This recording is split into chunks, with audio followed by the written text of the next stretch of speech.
Well, hello and welcome. I want to go ahead and welcome you to the live edition of our Digging Deeper podcast. Now, the Digging Deeper podcast is a podcast that we do every single week, and it's really to dig deeper into what we heard on Sunday, maybe even to hear a story. But today we've got something very special and very different. This is the first time that we've ever done this on the Digging Deeper podcast, but we are including you and your questions. And so you'll see a phone number up on the screen. If you want to go ahead and pull your phones out. I know, that is like so taboo, but pull your phones out and you can text your questions to that anonymous phone number that you see on the screen. If you're joining us online, then you can also text those questions into that phone number. Now your questions are going to be totally anonymous going to that phone number, because unless you sign your name, or if you are my wife, because that's the only phone number I have memorized, I will not know who is asking what questions. And so start texting those questions in. You can ask questions about the Bible, about God, about Christianity, about the church, about Ben's grooming routines, whatever you want to ask questions about, you can ask those questions. And Pete and Brandon are up here, and they're going to actually join us and answer your questions. Now, we won't be able to get to all of your questions, but your questions are all valuable. Pete, I know that you were especially passionate about kind of hearing what are the questions that people are asking. Tell us what was so intriguing about hearing kind of the heartbeat of the questions being asked in our church and in our culture today. At this point, I'm just really curious about Ben's grooming habits. The fact that you brought it up really makes this question. I've heard a rumor that he orders his shampoo from Paris or something. Has that been confirmed? I'm not sure. But plead the fifth. I know the answer to that, but I cannot respond. I'll tell you, yes, time. He does, okay? He says a Parisian is the word that he uses. He calls his hair product Parisian. And we took his man card away, and he cried a little while. Oh, no, that's terrible. That's terrible. We'll keep texting. I'll let you know. So we actually have a second podcast as well, just because that's what you do in America in 2022. You start podcasts. But we are going to take any questions that aren't answered today in 11 o'clock service and use them as just a way to kind of continue to talk and address things that you guys are dealing with and wrestling with. So our Digging Deeper podcast, which comes out every Monday, tomorrow it'll just be a recording of this, will continue. But then there's also another podcast called Rise You, which is kind of going to take these questions and probably maybe just one or two or three a week. We're just going to answer them and talk about them and throw them out there. So you can subscribe to Rise You podcast and check them out. They'll also be posted on our Instagram and Facebook. I have this thing in my throat, and now I feel bad because you offered me water, and I'm like, I don't need water. I tried to give him water. I need water. He said it was too little. It was like this big. Like, come on. So yeah, any questions we don't get to today, we'll do everything we can to answer all of them. So if you ask a question that doesn't get answered, check out the Rise You podcast for the answers in the weeks to come. What? Yeah, and this is it's up to you. It's like whatever you want to ask, and if no one texts any questions, I'm sure Robert can come up with some, but if not, then you can go outside in the 95-degree weather. That doesn't sound very fun. So you might as well ask some questions, and we'll have some fun conversation and just see where it goes. So just trying something different today. Well, absolutely. Well, let's dive in. We've got some questions rolling in. First one is, do you believe tithing should be off your net pay or your gross pay? They are rolling in. Look at that. Yeah. Did you plant that question? I didn't. Oh, No. all right. Go ahead, Brandon. Go ahead, Pete. Huh? Go ahead, Pete. This is your idea. And we just did a cryptocurrency, not crypto. Currency. So the question is, do you think you should tithe off your net or your gross pay? I think somebody asked that because they know you purposefully dodged that when you had our father-in-law preach that Sunday. So now you have to answer it. You want to come up here and answer that question? I honestly don't think it's that big of a deal. I know that sounds like, I think that in the end of the day, like if that's what you have, what comes into you, which, right, I would say, are you giving of your first and being generous of that? And then if it's a matter of at the end of the year, somehow you have tax breaks and benefits and I don't know, because perhaps you give off of that as well. But I personally have always felt like you're moving into the realm of like, just getting a little bit too technical about some of those types of questions, and the heart is what matters most in terms of with what I have, am I being generous first and foremost, and going from there. But I know that there are definitely some people in here that they did not like that answer. So ever. So, but I would love for you to continue to tithe off whatever the biggest amount is. So that's great. Please do that. That's what matters, right? These mics are not cheap, people. Yeah. Actually, they are. This thing keeps falling down. So anyway, what else? All right. Well, here's a kind of big question here. When someone has problems that keep on, oh, what a guy. Wow. I'll tell you what, John Glott, Service everybody. right there. What a sweetheart. Love it. He just wanted to be on the podcast. That was And he made it. He made it. I love it. He's there. So when someone is seeing problems roll into their life over and over again, and it seems nonstop, how can you offer that person hope in the middle of their problems? You got this one, man. It's a big question. Yeah. Is there any way to kind of get a little more specific, like just general problems? Like, yeah, like when it seems like the difficulties never stop coming, how can you continue to point someone to the hope of Jesus Christ in the middle of, when they're in the middle of the storm? Took a turn. I was kind of like joking, laughing, like, oh, all right, serious. No, that's a good question. Well, I think first and foremost, as a Christian who follows Jesus, I don't want to say at the center, but I could say at the center, we look at Christianity and we see a cross. We see a crucified Messiah, a leader, a king who became king through suffering. Like his path to a crown. And that song we sang today that I was going to say Jean and Ben wrote. They both. Jean and Ben wrote it. Ben didn't write it. Jean and Ben wrote it. Got you, John. That bridge that says, "Worthy is the Lamb, the Lion rose again." Like that imagery is used because a lamb is slaughtered, it's beaten, it suffers, and that's the path that our King took to become a king. So I think first and foremost, when we look at our own suffering, our own trials, the scriptures say in this really weird, almost, it sounds tone deaf, but I get it, almost like rejoice, like take heart, like find joy, because you were walking the same path that Jesus walked. And he's called us to follow him to the cross. He also was very clear with his followers. He said, in this world, you're going to have trouble. And so I think first and foremost, when we talk about looking for hope, we start by seeing that this isn't unexpected. That being a follower of Jesus, if your expectation was, okay, I said this prayer, I decided to follow Jesus, now there's going to be no troubles.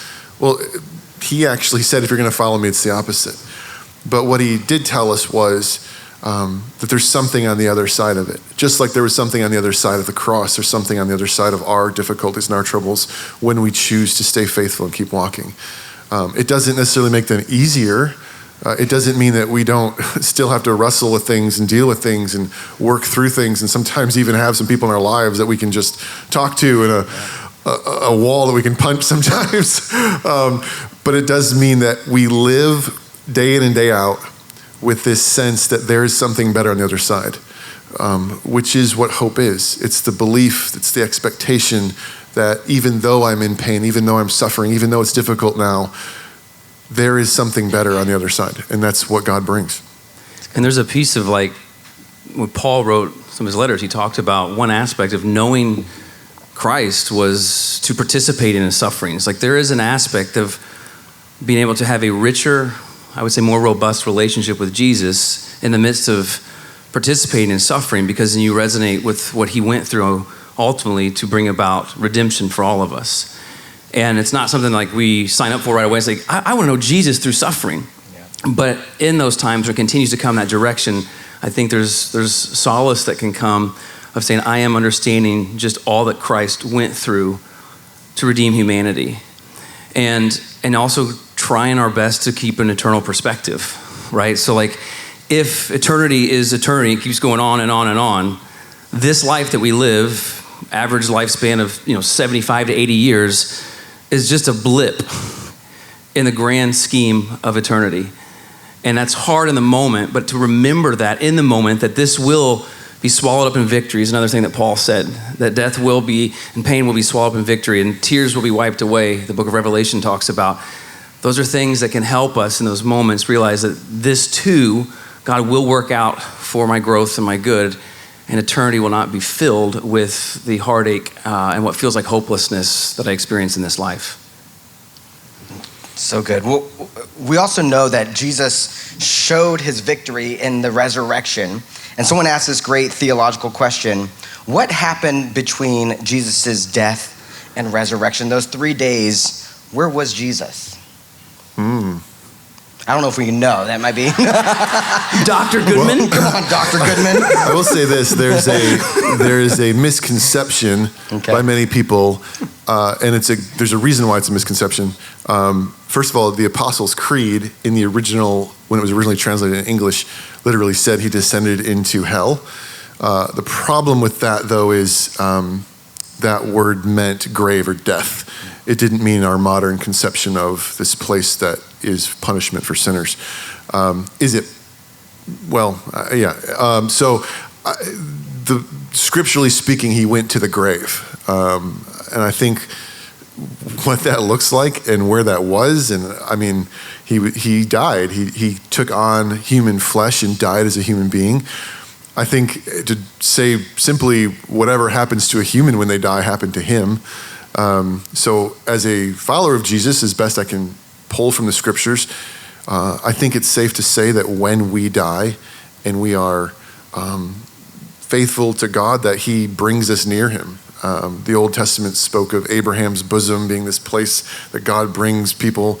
The New Testament, is this thing we call heaven, God's location where we temporarily go until resurrection happens. I would say those 3 days are symbolic of all of our deaths. And this is, I don't want to switch gears too much, but a lot of times we get in our heads, we've been sort of taught that life is like this short 60, 70, 80-year thing, and then we spend eternity in heaven. That's not what the Bible says. The Bible says that our fate is going to be the same as Jesus. He was, wherever he was there for 3 days. And when I die, I'm going to be there until he comes back, but I'm going to be resurrected just like he was. So I'm assuming that he went to the same place that any of us would go between now and resurrection, which is probably this place we call heaven. But I can't show you absolute proof from that from Scripture. Yeah. Well, a little more practical of a question, but a difficult circumstance that I know a lot of different people face sometimes. What are some strategies or what are some ways that you can stay both alight and encouraged if you are married or living with someone who is not a Christian? Yeah, that's a very difficult everyday situation. And I think that while they may not be a Christian, I do believe that we are all born in the image of God. And there are parts of your spouse that I think are important for you to find where you see what's that imago Dei, elements of which they are living out, which you know and believe to be the way God designed and desires us to live, but perhaps they're not giving credit to a God who created them and calls them to live that way. And I think that it's really easy just in general in our world to always gravitate towards the negative, which becomes more cynical, which then gravitates to bitterness, and that just becomes destructive in a household. And so I think that the scriptures talk about that God's kindness is what leads us to repentance. Yeah. And so I think that if God says the way I woo and pursue is through my kindness, then I think it would be important for that spouse who's a believer to take their example from God and to continue to be kind. And ultimately, hopefully, they see the light of Christ through you.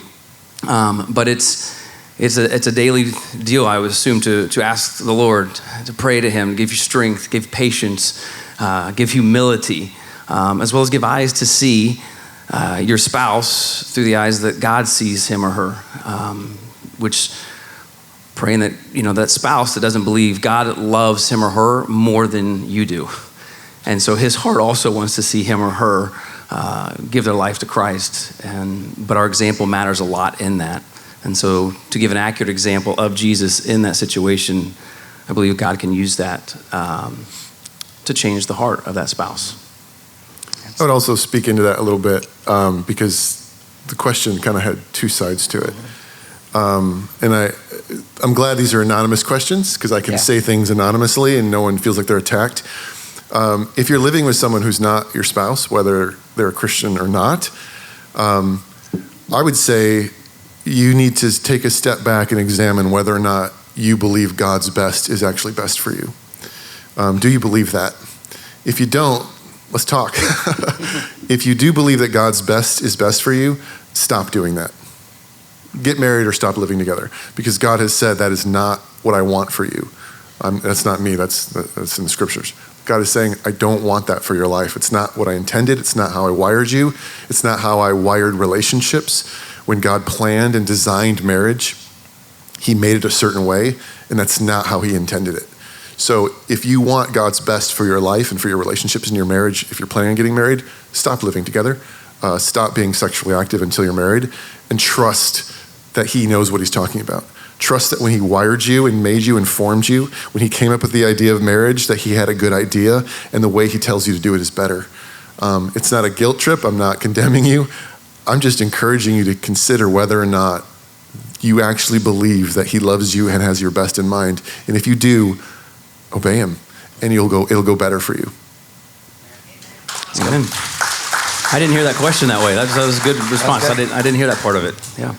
I would say completely unrelated. I like podcasts, and sometimes I listen to these podcasts where they do live podcasts. That's where we got this idea. And whenever I do, they're yelling really loud, and I'm like, why are they yelling? And like now I kind of understand, because usually we're in a small room, and I'm like, and it's so quiet. Like, what are you doing over there, Brandon? It's kind of hard to hear. I feel like I got to talk loud, but go ahead. Sorry. That's exactly why. Yeah.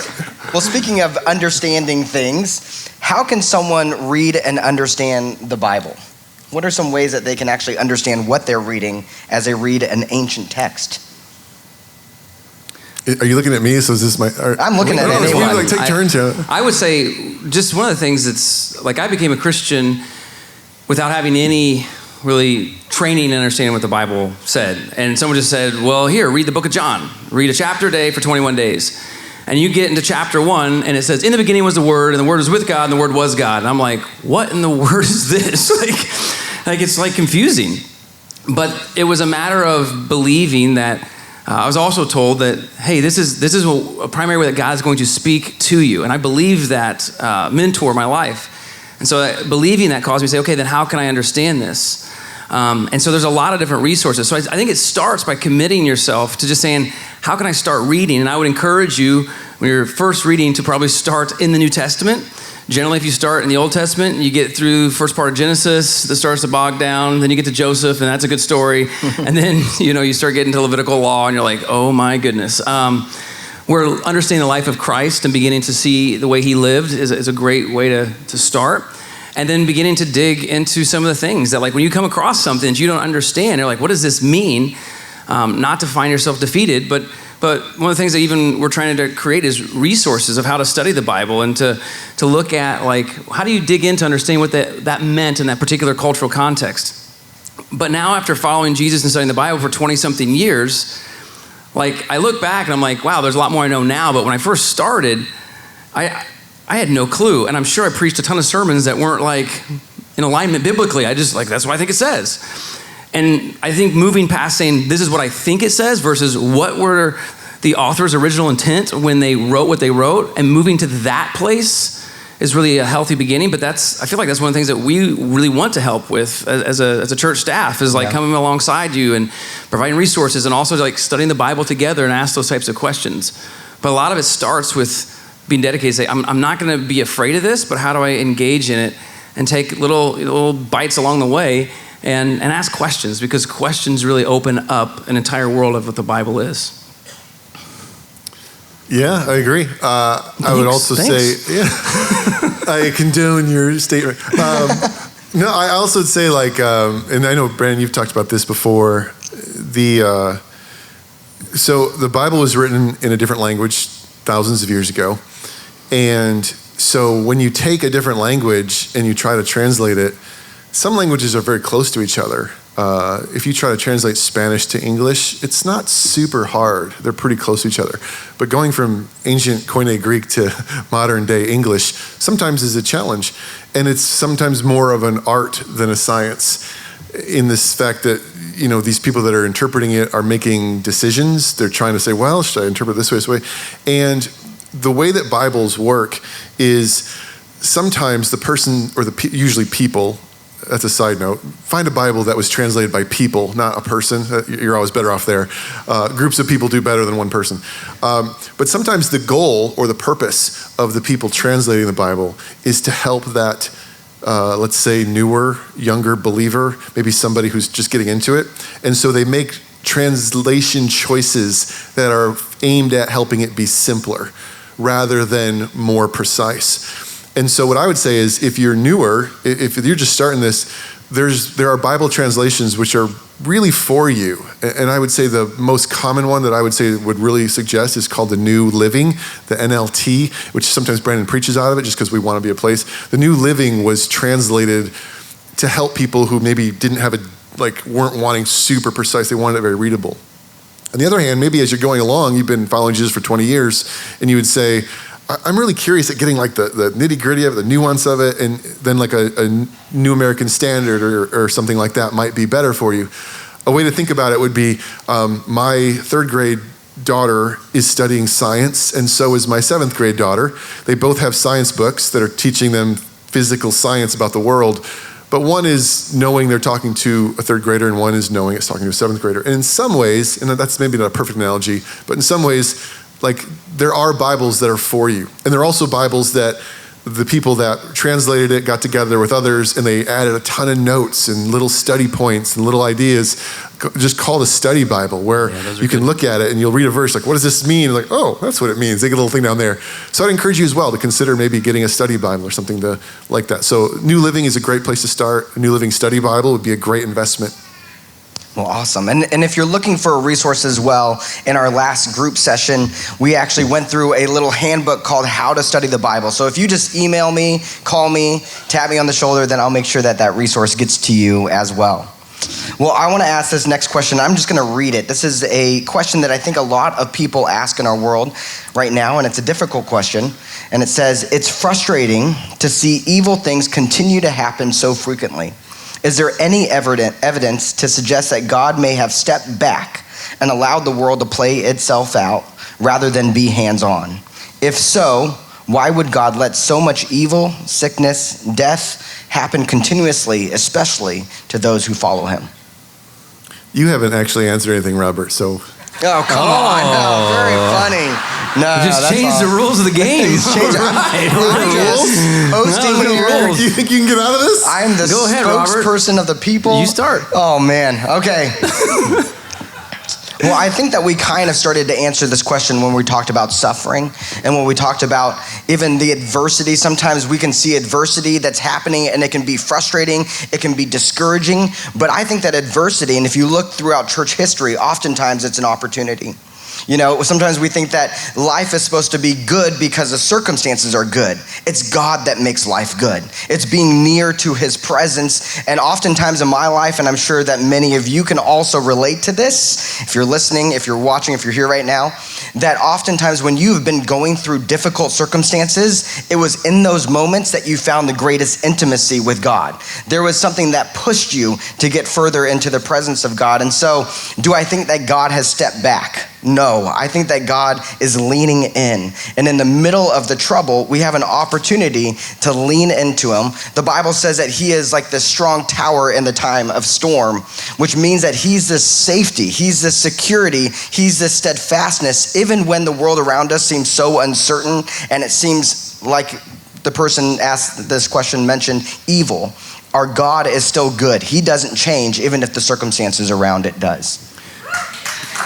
That's a good answer. Thanks. And I would just add to it that God does have in his track record times where he allows men and women to be given over to their sinful desires.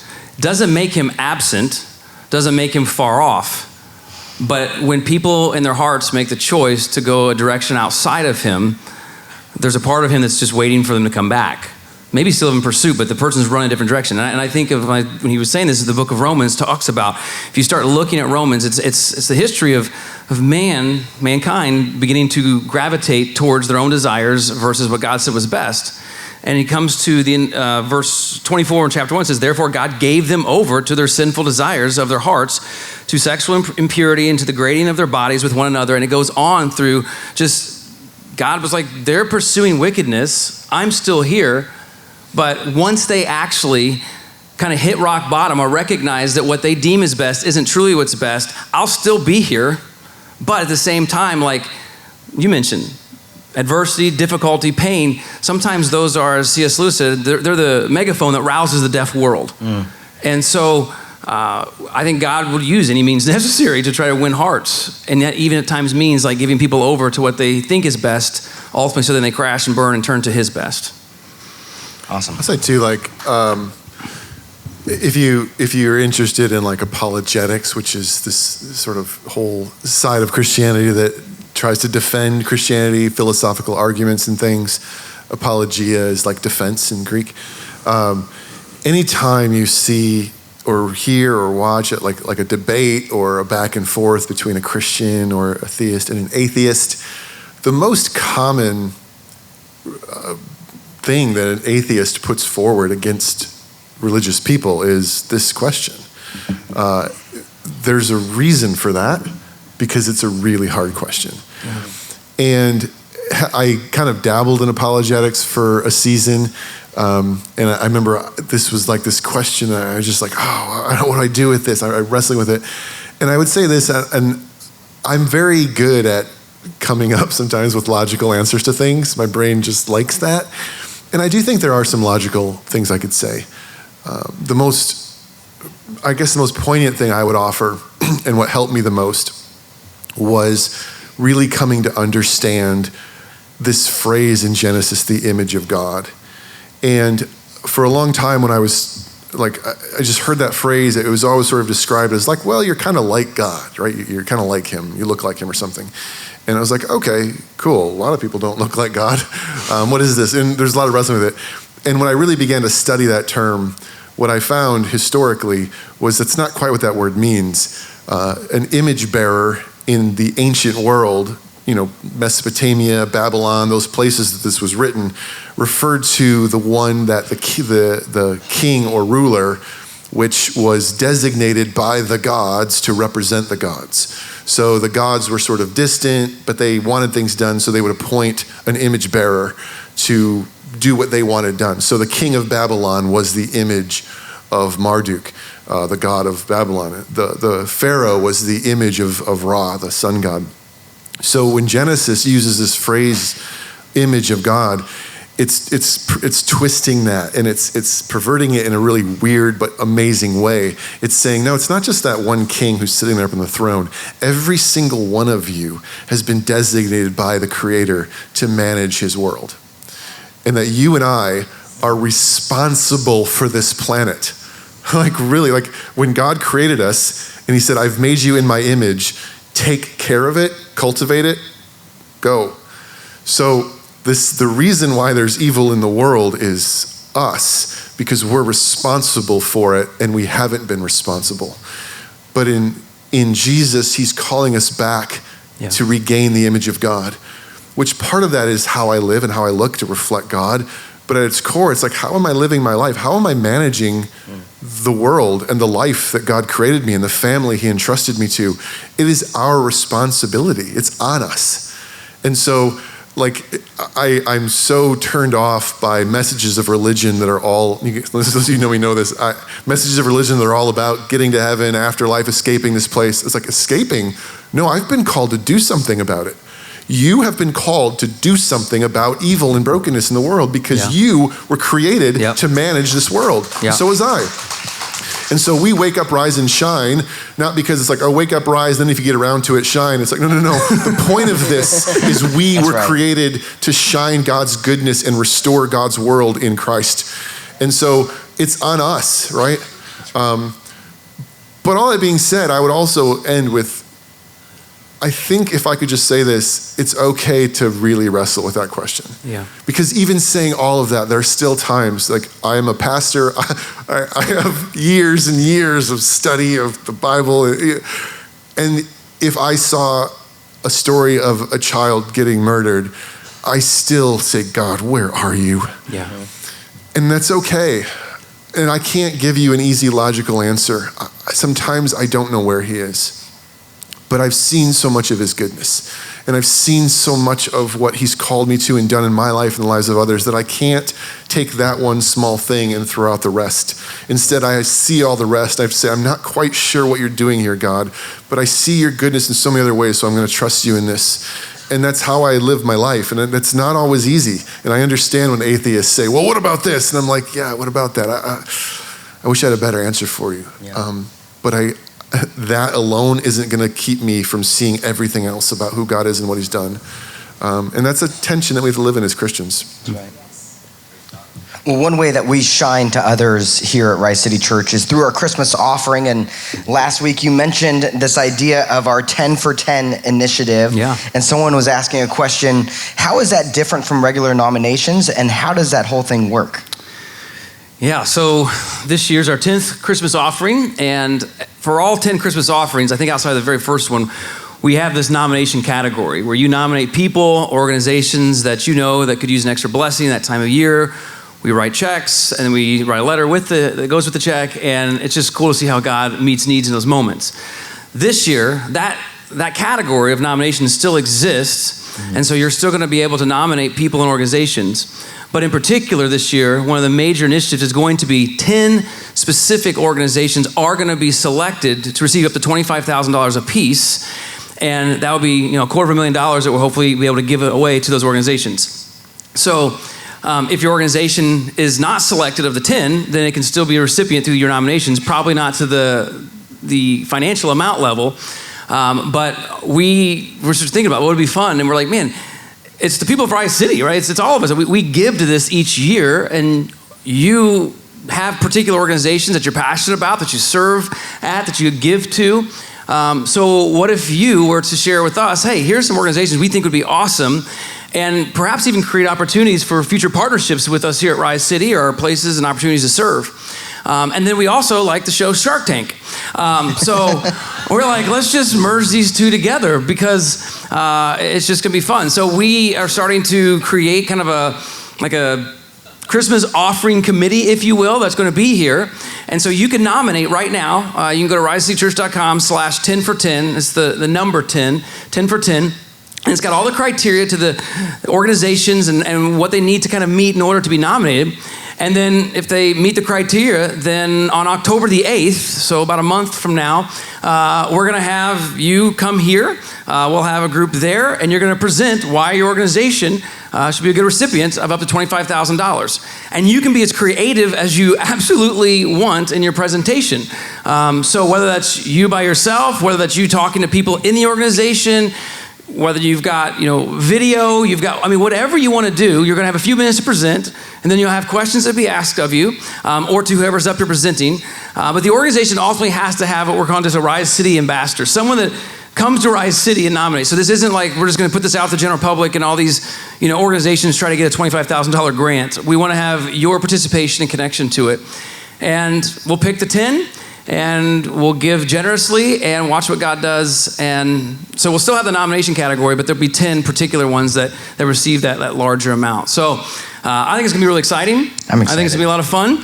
And I'm just really excited to see just how creative you can be with your Shark Tank presentation. I think that's a big deal.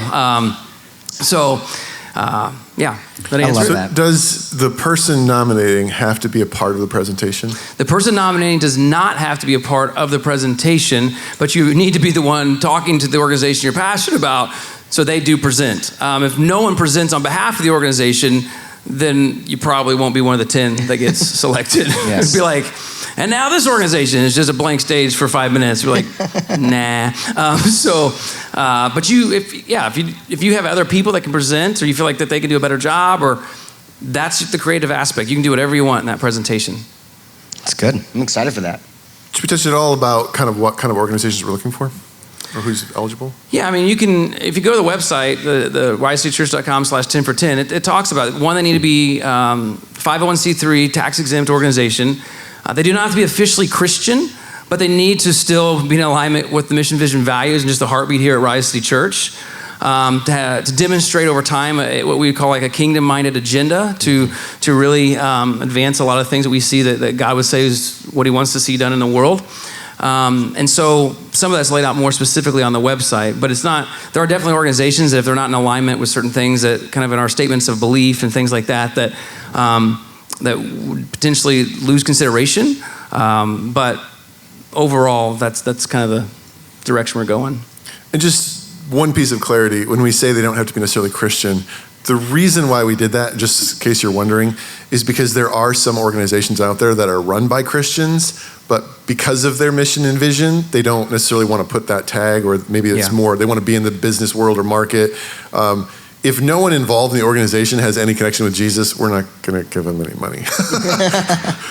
Because we want to see the kingdom advanced. Yeah. Sorry, but that's kind of why we did that. So just for clarity, if there's nothing Christian about it at all, we're probably not going to support it. And I'm saying probably because I'm being kind. That's so kind of you. Well, I hope you're excited about Christmas offering in general, but that initiative, start thinking and see if maybe God would use you in that way as well. Well, let's ask a question for the parents, because it seems like our world and our culture keeps on getting more and more complex to raise kids in, whether it's agendas of pushing different origin type stories or even gender politics and identities and things like that. What is some advice that you would give to parents who are trying to guard and guide their children in a culture that so desperately, it seems, wants to draw them into a non-Christian worldview? I'll let Pete go first. I have a lot to say on that one, but I just want to be clear. I'd like to hear from Robert.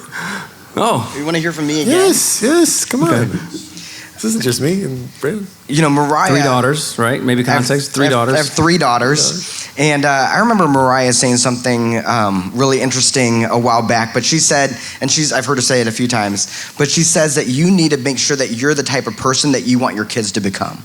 And so I think modeling is a huge piece of that. Their greatest influence should be you as their parents. And yes, they're going to be influenced in other places, in their education system, or by their surroundings, by the culture around them. But if you can make sure to model and be a source of truth, but also grace in the middle of that, kindness in the middle of it, understanding, empathy, but truth in the middle of that, that's really an anchoring source for that. I know you have a lot more to say about it too, Brandon. All I would... I have 4 children. Pete's got 4 children. So this is a big deal. And it does. I tell people all the time, we literally live in the wild, wild west, both physically and ideologically and everything. At times it feels like crazy town. I think the biggest piece of advice I'm trying to continue to work on myself, and I encourage you, look up. Your face is in your phone. Look up. You're missing so much of what your child is perhaps wanting to say to you, show to you, invite you into, because you may assume that they are kind of wanting to be independent of you, but you're missing cues because you and I are just as distracted by the device as they are and what we get frustrated about. And I think if we look up first to the Lord and ask him for guidance and wisdom in this, but also look up to our children and say, I want to come beside you and spend time, that's going to have significant impact. Look up the things that they're watching. Look up the things that they are dialing into. I would tell you that as a pastor since 2008, since the iPhone came out, I've never had a parent walk into my room or my office and say, I just wish I would have given my kids social media earlier. Said no one. Never. And also, in every counseling appointment I've ever had with a marriage that's going awry, the phone is right there in the middle of it. So if we're not vigilant and diligent and humble in our approach, but monitoring what is discipling our lives personally as well as discipling our kids' lives far more than the church, we're going to lose them. But we got to look up, because some of us, we've already lost ourselves because we've looked down so much. And I'm saying that personally. I feel the gravitational pull. I feel this is just way easier to give my kids 30 or 40 minutes on this. But everything out there has an agenda. There's a propaganda to it. And so just look up and pay attention and be there beside them. And even if they're teenagers and you feel like, no, they don't like me. They might not. But that doesn't mean you just be like, shh, just go do whatever you want. Over time, I believe your presence there and your attentiveness to them in that will actually bring about a trust that transcends all the other things. And so I'm working on that all the time, but I just see it all the time also, so look up.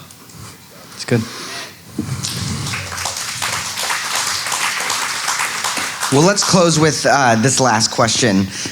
This is a more personal question for us. It's been said that leaders are readers. Love that saying.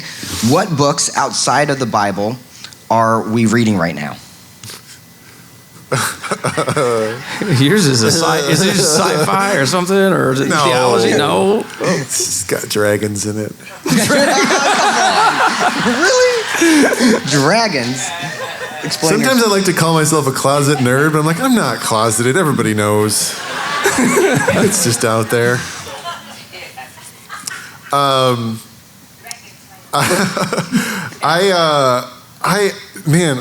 feel terrible. I don't want to lie on this podcast. I'm not reading anything right now. Okay. I'm writing something, and it's to say it's consuming me is probably an understatement. But I started a little bit ago, and I don't know how to say this without, like, I'm not saying, hey, don't read. I went through a period of about 4.5 years of pursuing a doctorate and taking that information, wanting to do something with it. I'm trying to take my essentially what was my dissertation and put it in a palatable way that people can read and understand. So I'm not reading when I'm working on things, I'm more writing, and when I'm not working on things, I want to just escape mentally. So I'm reading right now just a ridiculous fantasy book that has no relevance to anything. So the answer to your question is, I am a terrible leader. Next. That's not true. That is not true. How about you, Robert? I just finished Sam Chan's book, Evangelism in a Skeptical World, trying to figure out how can we be effective in evangelizing our culture right now. And then I just started Sticky Teams by Larry Osborne, as well as Multipliers, and I forgot the author's name. But those 2 books. All right. Yeah. I've more shifted, probably like I enjoy listening and podcasts a lot. Which probably is taking some of my reading time away. But right now, currently, the book I'm reading is called The Contemplative Pastor by Eugene Peterson. And the reason I'm reading that is because I was meeting with, I have a spiritual director, and just honestly frustrated sometimes, just like all the things that pastors are expected to be experts in. And not just be a pastor and love people and serve people and pray and all that kind of stuff. And sometimes you can feel like your heart gets pulled away from that. And Eugene Peterson is actually the guy who wrote the book, the translation of the Bible, The Message. And when he wrote that, he had opportunities all of a sudden to like do anything he wanted, be anywhere he wanted to be, lead in big ways and all that kind of stuff. And he said, I want to come back to the core of what it means to be a pastor, because that's what provoked my heart to begin with. And I feel like that kind of is something I resonate with, where I really want to, I think in the age that we find ourselves, the vocation and the biblical definition of what a pastor is needs to come back to us versus just business CEOs sitting in the pastor chair. And I don't want a poor run organization called the church. Like, that would drive me crazy. But at the same time, I don't want to just like consider all the organizational aspects, because at the end of the day, it's people and we want to experience Jesus. And I think reading that's really just helping me kind of remind myself of what matters most. So I don't like fantasy. I'm not good with sci-fi and all that kind of stuff. So Pete is definitely a bigger nerd than I am. But I'll tell you, I'm really excited to read his book. When it's done, like, I am so excited to read his book. So unless it's got dragons, then I'm not reading it. No, well, it's not that kind of. It's a book about the stuff that I've been studying. What's it called? It's called Like Stars. Ooh, intriguing. Daniel says that those who are wise will shine like stars, and I want to know what that means. So it's good. Look for it in the next 7 to 12 years. Because I'm a procrastinator. By then, you might not even say available to Amazon. Like, I don't know if Amazon will even exist. Who knows? Yeah. Books. What are books? Well, hey, I think we're officially out of time, but there's lots of questions that you asked that we will definitely be going through, and excited just to hear the questions that are probing your heart as well. So, yeah, and each service will take on its own. I mean, who knows what the questions come next service? So, if you want to not go outside where it's 95 degrees and hot and you want to stick around, feel free. But then also be paying attention, like I said, to kind of that Rise You podcast, where Pete's going to be taking a lot of these questions too and digging into them more, which I think will be really cool. Next Sunday, we're going to kick off a new message series. And so we won't be doing this format, more what you're used to. But yeah, thought it was fun and hopefully something for you to just chew on. And please know, we as a church always want to be asking questions, seeking answers, being humble, but also pursuing truth. And so creating these types of environments to do something like this, we're hoping you see that. And also feel free to always come and ask questions if you have them, that we might not have all the answers, but we want to stand beside you as you seek the answers. So. And actually, real quick, our podcast, Digging Deeper, comes out. We record on Mondays. We're not going to record one, obviously, we're doing it right now, but both services will come out as a podcast. Yes. So probably like on Tuesday, you'll be able to listen to the 11 o'clock if you want to. Yeah. In case you're wondering. Yeah. You're fun. So if you could, would you stand? Let me see that. We're going to go ahead and do what we always do. In this notion of being a people, we yearn to be a loving, life-giving church who brings hope and healing in Jesus' name. And we go about that by being a people who wake up, rise, and shine. And so may we wake up to Jesus. May we wake up to Jesus. He is what we believe is the hope for all. And we need him desperately. So may we wake up to him, look to him, and may we rise to life in him, which is following after him, having his ways become our ways, and following him where he leads. And may we shine bright to others. God has given you his image to represent him so others can see him through you and through me. And so it may be intentional to shine bright so others can come to know Christ. So enjoy your holiday tomorrow, Labor Day, and we'll see you next Sunday. God bless you.